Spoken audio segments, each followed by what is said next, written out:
पहिला जो भगवद्गीतेचा अध्याय आहे महाभारताची किंवा भगवद्गीतेची ही पार्श्वभूमी आहे. पूर्वीच्या काळामध्ये जी काव्य लिहिली जायची त्याच्यामध्ये पहिली प्रस्तावना मांडली जायची. जसं आपण एखाद्या सभेमध्ये गेल्यानंतर इथं उपस्थित असलेल्या माझ्या बांधवांना भगिनींना नाही का हे बोलतं ना, राजकीय सामाजिक शैक्षणिक क्षेत्रातील मान्यवर उपस्थित आई बहीण काय जे असेल त्या पद्धतीनं ही गीतेची पार्श्वभूमी आता मांडली आहे. आणि गीतेच्या पार्श्वभूमीमध्ये मांडल्यानंतर दुर्योधनाने द्रोणाचार्याजवळून जाऊन त्यांना ती गोष्ट दाखवायला सुरुवात केली की द्रोणाचार्य बघा, आचार्य हे सगळी पांडव आणि एवढी मोठी सेना इथं जमलेली आहे. आता ह्या सेनेसमोर आपल्याला लढायचं आहे. आणि मग त्यांच्या ओळखी करून द्यायला तो सुरुवात केली. त्यांनी ओळख करायला सुरुवात केली. अशा लांबून लांबून दाखवतो. आणि विचार करा, 18 अक्षरांनी सैन्य ते थोडं थोडं नाही आहे. ते कुरुक्षेत्र जे आपण बघतो, कधी गेले का उत्तर भारतामध्ये तुम्ही कोणी? ते काहीच राहिलेलं नाही आता ते. इंद्रप्रस्थ म्हणजे दिल्ली, हस्तिनापूर इकडे बिहारमध्ये, आणि दिल्ली म्हणजे ते हस्तिनापूरपासून इंद्रप्रस्थ आणि ते कुरुक्षेत्र एवढी जमीन त्या कुरु राजाला होती. 2 बिघ्याचा सातबारा नव्हता त्याचा, 1 बिघ्याचा 1.5 बिघ्याचा, त्याचा सातबारा तिथून कुरुक्षेत्र म्हणजे हरियाणा, रेवाडी, तिकडून त्या पानिपत, सोनीपत, त्याच्यानंतर दिल्ली, इंद्रप्रस्थ, आता जे गुडगाव, गुरुग्राम, नोएडा, त्यानंतर उत्तर प्रदेशमधला खतोलीपर्यंतचा भाग, मुझफ्फरनगर, एवढे जेवढे मुसलमानी राजवट झालेली सगळे जिल्हे तिथपर्यंत त्यांचं प्रस्थ होतं ते हस्तिनापूरचं. एवढा मोठा राज्यपद त्यांचा होता. आणि त्या राज्यपदाचा तो राजकुमार दुर्योधन मोठा होणार होता, राजा होणार होता. परंतु जमली नाही गोष्ट. अहंकाराने खाऊन टाकला, मीपणाने खाऊन टाकला. शेवटी युद्धामध्ये त्याचा नायनाट झाला. आणि त्या युद्धाची सुरुवात करण्यापूर्वी तो द्रोणाचार्याजवळ जातो आणि ओळख करून देतो. अत्र शुरा महेश्वासा भीमा अर्जुन समायुधी. आता इथं मोठे मोठे धनुष्य धारण केलेले, मोठे मोठे हातामध्ये भाले घेतलेली माणसं उभी आहेत. या श्लोकांचा अर्थ आहे बरं का. नीट भगवद्गीता समजली ना तुम्हाला? पहिल्या अध्यायापासून वाचायला सुरुवात करायची. मी सांगितलं ना की 1 श्लोक वाचायला सुरुवात करा. ज्यांना वाचता येत नाही त्यांनी मोबाईलवरती ऐकायला सुरुवात करा. पण काय, मोबाईलमध्ये सुद्धा आपण त्या मालिकांचेच एपिसोड पाहतो. काल झालेल्या टी व्हीवरती बघून दिले नाही तो मोबाईलवरती पाहतो. आणि विशेष करून समाजाची विडंबना बघा, आपल्याच एका भागामधून एक कलाकार आहे आणि त्या कलाकारांनी आपसामध्ये भांडणं करणाऱ्यांची व्हिडिओ तयार केली आहेत. त्या चॅनलला 6 महिन्यामध्ये करोडो लोकांनी पाहिलं. पण कीर्तन प्रवचन त्याला लाख लोक, 50,000 लोकही पाहत नाही. पण भांडणं लाखो लोकांनी पाहिलं. आपल्याला नको ते आवडतं. ते मालिका वगैरे चुकीच्या गोष्टी बघून टाइमपास करण्यापेक्षा तशा भावना सुद्धा हृदयामध्ये येत असतात. तुम्ही जे पाहता ना तेच तुमच्या हृदयामध्ये येतं. उन्हातून माणूस घरी आल्यानंतर तापतो की नाही? तो शांत, एकदम शांत पडलाय नाही, आल्या आल्या बनबन सुरू करतात माणसं. कशामुळे करतात? बाहेरून इरिटेट होऊन आलेलं असतं. जे आपण बघतो, ज्या वातावरणातून येत असतं तसं वातावरण आपल्या शरीरामध्ये भिनत असतं. म्हणून चांगलं बघा, चांगलं ऐका. ज्याला वाचता येत नसेल त्यांनी त्याच्यावरती लावून ऐका, पण ऐका. जगाच्या पाठीवरती पवित्र करणारा एकमेव असा एक ग्रंथ आहे, तो म्हणजे भगवद्गीता. तुमचं अंतकरण पवित्र करेल, तुमचं देह पवित्र करेल, इतकं त्याच्यामध्ये ताकद आहे. एकम शास्त्रम देवकी पुत्र गीत, मेको देवो देवकी पुत्र एव, एको मंत्रस्तस्य नावानी आणि कर्मापेकम तस्य देवस्य सेवा. एकच जगाच्या पाठीवरती देवकी पुत्र गीत हे भगवंताचं शास्त्र आहे. एकच जगाच्या पाठीवरती त्याचा मंत्र आहे. एकच जगाच्या पाठीवरती त्याच्या नामाची सेवा आहे. आणि कर्मापेकम, कर्म चांगलं करणं ही त्याची सगळ्यात मोठी सेवा आहे. हे व्रत आपल्याला धरता आलं पाहिजे. आणि मग दुर्योधन ओळख करून देतोय की अत्र शुरा महेश्वासा, मोठे मोठे धनुष्य धारण केलेली माणसं इथं आलेली आहे. मग त्यांची नावं त्यांनी सांगितली. भीम आलेला आहे, विराट आलेला आहे, द्रुपदश्च म्हणजे द्रुपदाचा पुत्र द्रुपदपुत्र आलेला आहे. यांच्या कहाण्या खूप निराळ्याच आहे. त्या द्रोणाचार्याला मारण्यासाठी म्हणतात ते द्रुपद पुत्र टपलेला होता, द्रुपदाचा पुत्र टपलेला होता. त्या भरपूर कहाण्या त्याच्यामध्ये आहेत.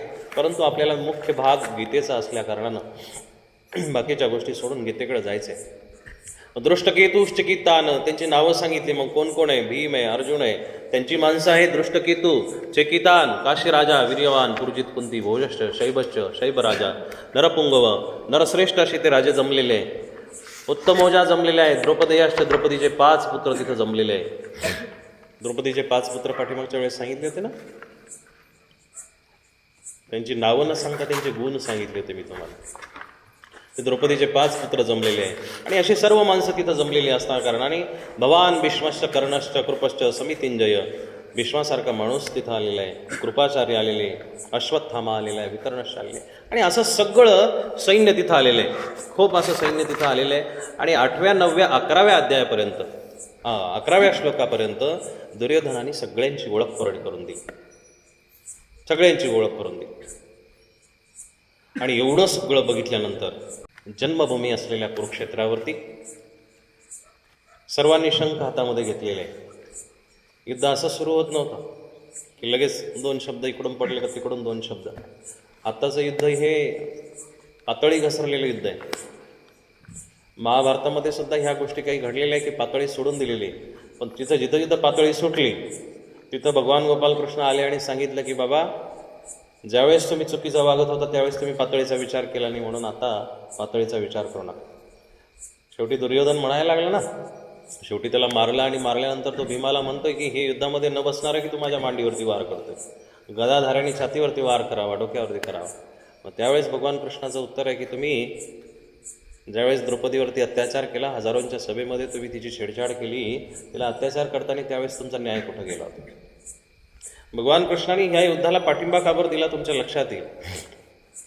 तुमचं मत जर चांगलं असेल, मन जर चांगलं असेल ना, तुमच्या भांडणामध्ये सुद्धा परमात्मा उभा राहील तुमच्यासोबत. तुमचं मन चांगलं पाहिजे. तुम्ही भांडता कशासाठी हे महत्वाचं आहे. तुम्ही जर चुकीच्या गोष्टीसाठी, नाशिवंत गोष्टीसाठी जर भांडत असाल, भगवंत साथ सुद्धा देणार नाही आणि तुमच्या बाजूने न्याय जरी लागणार असाल तरी होणार नाही.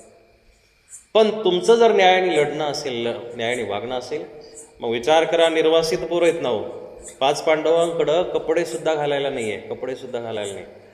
आणि बऱ्याचशा इतिहासकारांनी कर्णाला खूप मोठं केलंय. बाबा, कर्णाला लहानपणापासूनच तिथे राजवाड्यात खेळायला भेटलं.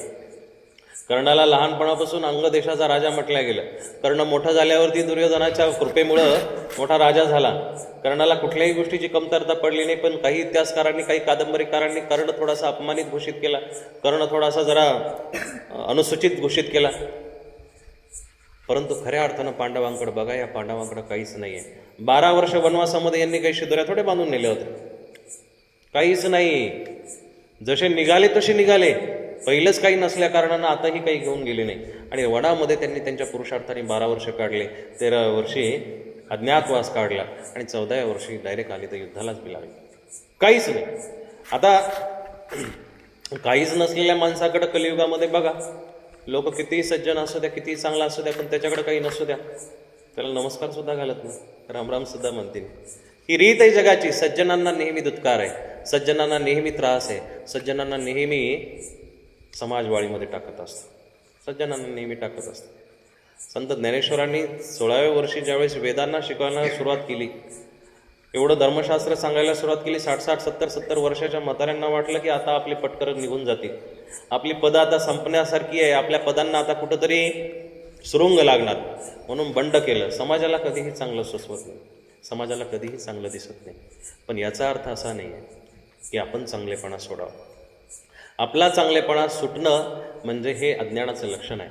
पण आपला चांगलेपणा धरून ठेवणं हेच ज्ञानी माणसाचं लक्षण आहे. तुम्ही भलेही प्रपंच करत असाल, तुम्ही म्हणाल की बाबा आमचा प्रपंच आता उद्या सकाळी उठणे, गाया धुणे, अमकं करणे, शेतीमध्ये जाणे, जरूर त्या प्रपंचाला तुम्ही पूर्णत्वाला नेलंच पाहिजे. गृहस्थ धर्म हा चुकीचा धर्म नाही आहे. गृहस्थ धर्म हा चुकीचा धर्म नाही आहे. त्या गृहस्थ धर्मावरती पुढच्या बाकीच्या 3ही आश्रमांची नीव बोजा आहे, तो पाया आहे. गृहस्थ आश्रम म्हणजे सगळ्यात मोठा पाया आहे. गृहस्थ आश्रम पाया म्हणजे काय की ह्याच आश्रमामधून पुढं संन्यास आश्रम तयार होत असतात. याच आश्रमाच्या पुढे वानप्रस्थ आश्रम. भले भले संन्यासी कुठून निर्माण झाले? गृहस्थ आश्रमातूनच निर्माण झाले. कोणीतरी त्यांचे आईबाप राहिलेच असतील ना. म्हणून गृहस्थ आश्रम वाईट नाही आहे, पण तो गृहस्थ आश्रम तुम्ही कसा करता, कसा पाळता, कसा तुमचा त्याच्यावरती लक्ष आहे, तुमचं त्याच्यामध्ये नियोजन काय आहे, तुमचा हेतू कसा आहे ते गृहस्थ धर्म करत असताना. तुम्ही जर हेवे दावे घेऊन जर जगत असाल, तुम्ही जर द्वेषाने जगत असाल, तुम्ही जर मत्सराने जगत असाल, तुम्हाला जर कुणाची पवित्रता पाळता येत नसेल, तो गृहस्थ आश्रम काहीच कामाचा नाही, तो प्रपंच काहीच कामाचा नाही. तो शेवटी गाळच आहे,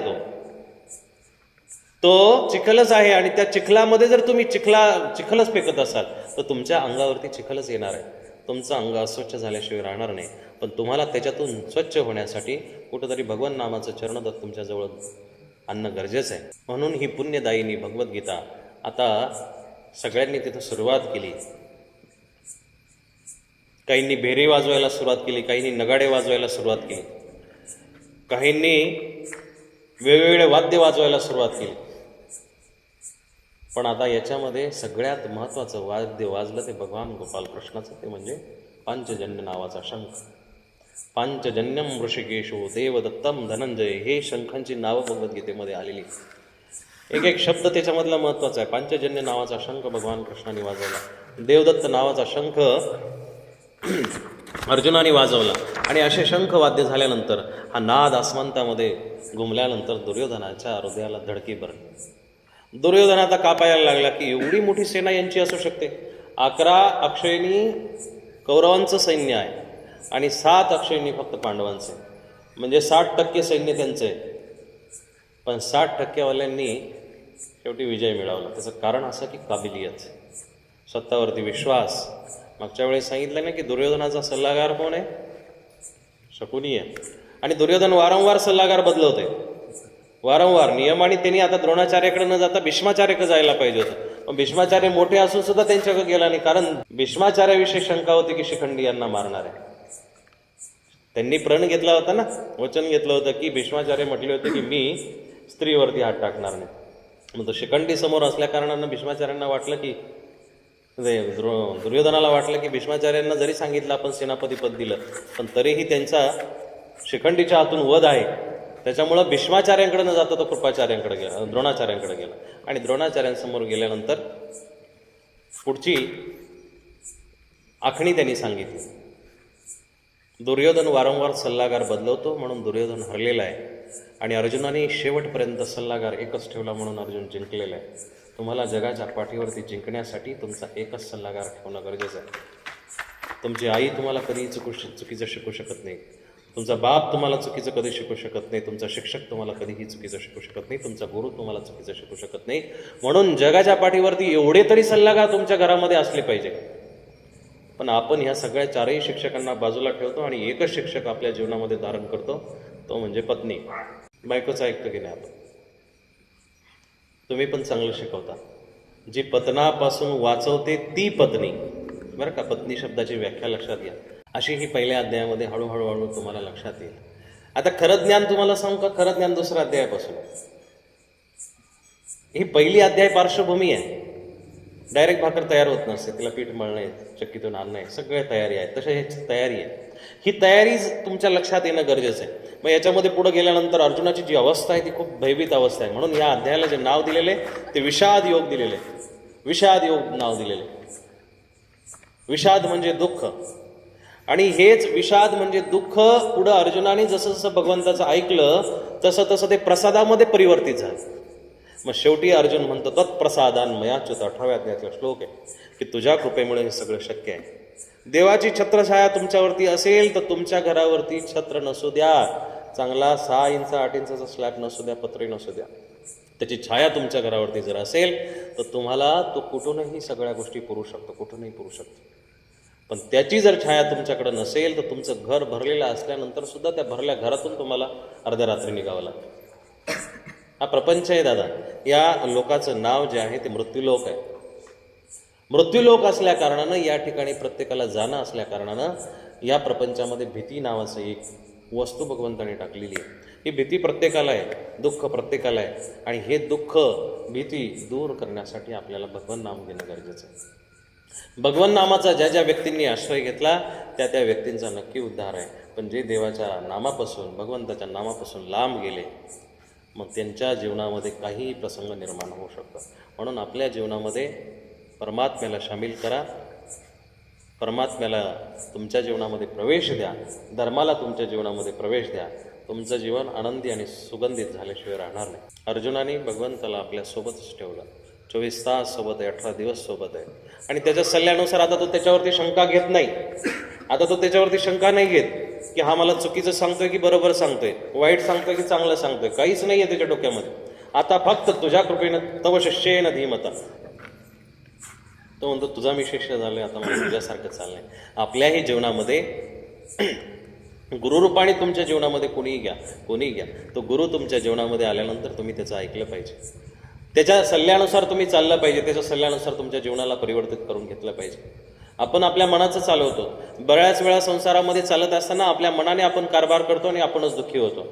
नाही, लहान लेकरू असतं त्याला ज्यावेळेस ते दिवा बघतं आणि दिवा बघितल्यानंतर ते त्या दिव्याकडे ओढ घेतं. ओढ घेतल्यानंतर ती जी आई असते तिला चटका बसलेला असतो, तिला चटका माहीत असतो, म्हणून ती त्याला वारंवार पाठीमागं ओढते. पण ते लेकरू ऐकतं का? नाही ऐकत. मग एकदा का दिव्याचा चटका बसला मग ते आपल्याला शिकवतं, बॉय बरं का तिकडं जाऊ नका, चटका बसतो बरं का तिकडं जाऊ नका. हे सांगणं कधी आहे? जेव्हा अनुभव घेतला तेव्हा. मग तुम्ही अनुभवाशिवाय महानुभव झालेच कसे? अनुभवाशिवाय महानुभव कसं होता येईल?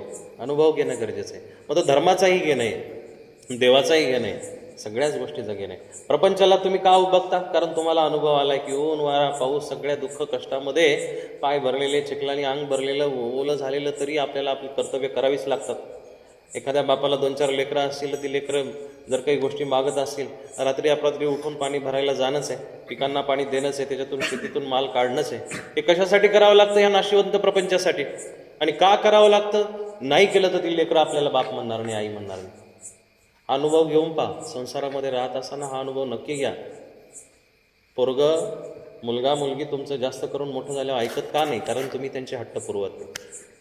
तुम्हाला कळतं की हा चुकीच्या गोष्टीसाठी मागतोय, पैसे चुकीच्या गोष्टीसाठी मागतोय, वस्तू चुकीच्या गोष्टीसाठी मागतोय, आणि ते तुम्ही दिलं नाही की मग पोरं आपल्यावरती रागराग करतात, मग आपलं ऐकत नाही. लक्षात आलं का? तुम्ही जर त्यांचे हट्ट पुरवले नाही तर तुम्हाला बाप म्हणायला सुद्धा तयार आहे. आणि ही वास्तविकता आहे. आपल्याला ते चुकीचं वाटतं की नाही आमची पोरं अशी नाही आहे. पोरगं दारू पिऊन आल्यानंतर सुद्धा आई पहिल्यांदा काय म्हणते? नाही नाही, आमचा करूच शकत नाही. कसा करू शकत नाही? अहो, जग जे वाढून पडलेलं आहे, पसारा पडलेला आहे, तो करायसाठीच पडलेला आहे.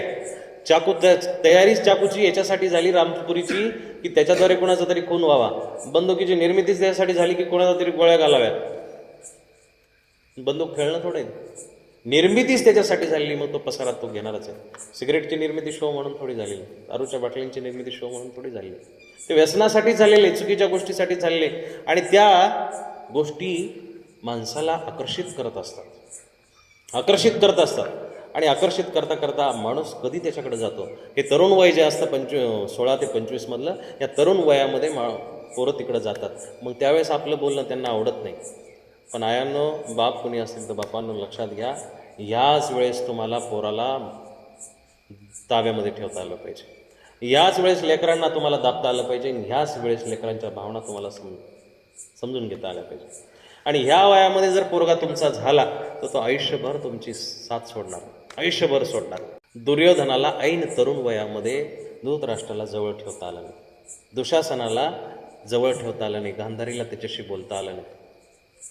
शेवटी गांधारी शेवटचा प्रसंग बघा, ज्यावेळेस पट्टी सोडते त्यावेळेस दुर्योधनाला म्हणते की दुर्योधना, तू माझा एकमेव ज्येष्ठ पुत्र आहे.